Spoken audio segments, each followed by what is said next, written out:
கதை விதைப்போம். நம் குழந்தைகள் நன்றாக இருக்க. ஒரு ஊரில் ஒரு ராஜா இருந்தார். அந்த ராஜா மாமரத்தடியில் அப்படியே ஓய்வாக உட்காந்துட்டு இருந்தார் தன் பரிவாரத்தோடு.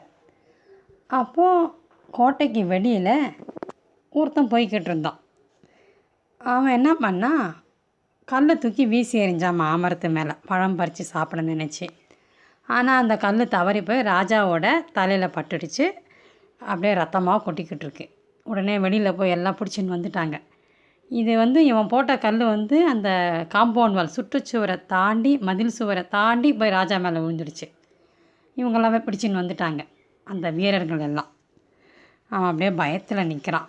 ராஜா பரிவோடு கேட்குறாரு, ஏன்பா மாம்பழத்தை திருட முயற்சி